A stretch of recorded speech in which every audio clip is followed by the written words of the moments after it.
Hello' everyone, welcome to our YouTube channel learn with Sadagar. আজি আমি ফেব্ৰুৱাৰী মাহত অনুষ্ঠিত হ'ব লগা অসম পুলিচৰ লিখিত পৰীক্ষাৰ বাবে কিছুমান কুৱেশ্যন এনচাৰ আলোচনা কৰিম। যিকেইটা কুৱেশ্যন ABUB এক্সামৰ বাবে ইম্পৰ্টেণ্ট হয়। ইয়াৰ উপৰি অসম চৰকাৰৰ ফালৰ পৰা অহা সকলো কম্পিটিটিভ এক্সামৰ বাবেও অতি গুৰুত্বপূৰ্ণ। সেয়ে সকলোৱে এই কুৱেশ্যন এনচাৰসমূহ গুৰুত্ব সহকাৰে শিকিবলৈ যত্ন কৰিবা। আহা আমি ভিডিঅ'টো আৰম্ভ কৰোঁ। আজি আমাৰ শিকিবলগীয়া প্ৰথম কুৱেশ্যনটো হৈছে In which year did the Mughals invade the Ahom kingdom for the first time? এই প্ৰশ্নটোত সুধিছে কোন চনত মোগলে প্ৰথমবাৰৰ বাবে আহোম ৰাজ্য আক্ৰমণ কৰিছিল।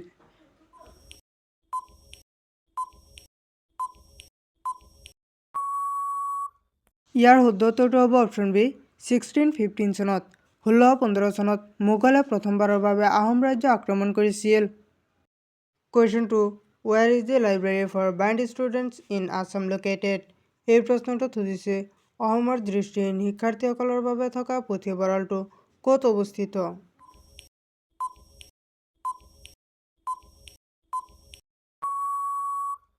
ইয়াৰ শুদ্ধ উত্তৰটো হ'ব অপশ্যন চি গুৱাহাটীত।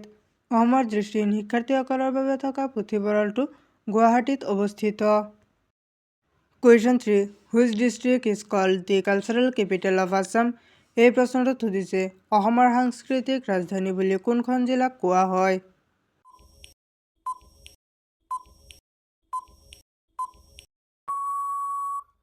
ইয়াৰ শুদ্ধ উত্তৰটো হ'ব অপশ্যন বি যোৰহাট। অসমৰ সাংস্কৃতিক ৰাজধানী বুলি যোৰহাট জিলাক কোৱা হয়। Question 4 In which year was the Nehru Stadium in Guwahati established? এই প্ৰশ্নটোত সুধিছে গুৱাহাটীৰ নেহৰু ষ্টেডিয়াম কিমান চনত প্ৰতিষ্ঠা কৰা হৈছিল।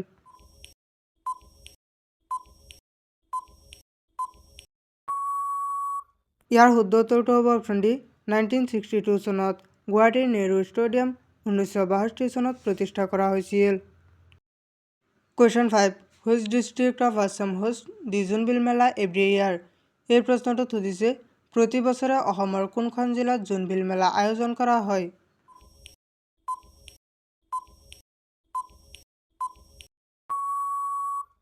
ইয়াৰ শুদ্ধ উত্তৰটো হ'ব অপশ্যন চি মৰিগাঁও। প্ৰতি বছৰে অসমৰ মৰিগাঁও জিলাত জোনবিল মেলা আয়োজন কৰা হয়। Question 6 Which was the first peasant uprising in Assam? এই প্ৰশ্নটোত সুধিছে অসমৰ প্ৰথম কৃষক বিদ্ৰোহ কোনটো।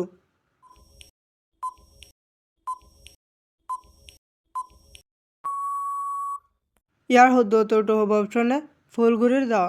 অসমৰ প্ৰথম কৃষক বিদ্ৰোহৰ নামটো হ'ল ফুলগুৰিৰ দাৱা। Question 7 Where is the famous bell metal industry in Assam located? এই প্ৰশ্নটোত সুধিছে অসমত কাঁহৰ কাৰখানা থকা ঠাইখনৰ নাম কি।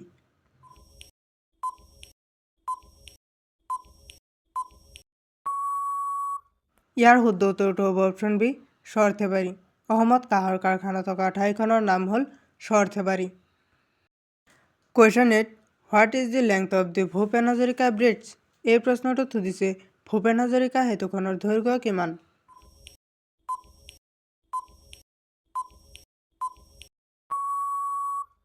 ইয়াৰ শুদ্ধ উত্তৰটো হ'ব option A 9.15 kilometre. Bhupen Hazarika সেতুখনৰ দৈৰ্ঘ্য 9.15 kilometre. Question 9 Where is the first oil refinery in Assam located? এই প্ৰশ্নটোত সুধিছে অসমৰ প্ৰথমটো তেল শোধনাগাৰ ক'ত অৱস্থিত।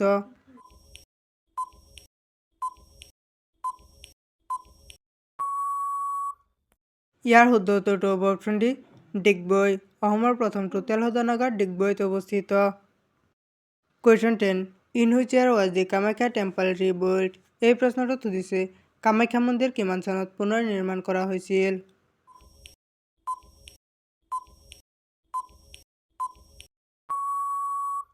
ইয়াৰ শুদ্ধ উত্তৰটো হ'ব অপশ্যন এ 1565 চনত।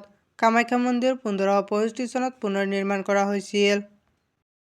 Question 11 Who built the Red Fort? এই প্ৰশ্নটোত সুধিছে লালকিল্লা কোনে নিৰ্মাণ কৰাইছিল।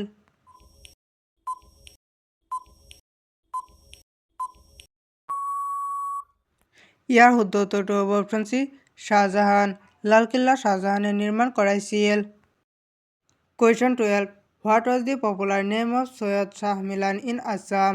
এই প্ৰশ্নটোত সুধিছে সৈয়দ শ্বাহ মিলানৰ অসমত জনপ্ৰিয় নাম কি আছিল।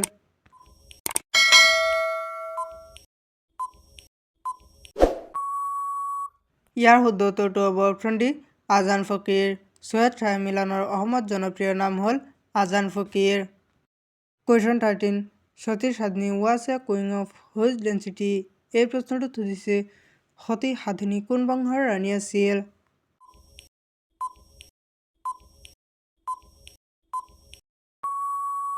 ইয়াৰ শুদ্ধ উত্তৰটো হ'ব অপশ্যন বি চুতীয়া।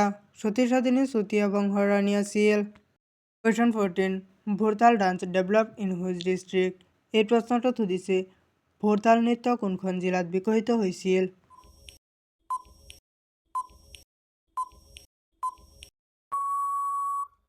ইয়াৰ শুদ্ধ উত্তৰটো হ'ব অপশ্যন এ বৰপেটা। ভোৰতাল নৃত্য বৰপেটা জিলাত বিকশিত হৈছিল।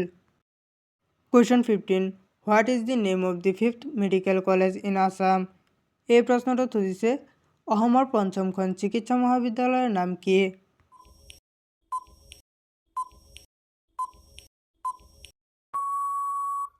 ইয়াৰ শুদ্ধ উত্তৰটো হ'ব অপশ্যন চি ফখৰুদ্দিন আলি আহমেদ চিকিৎসা মহাবিদ্যালয় আৰু চিকিৎসালয়।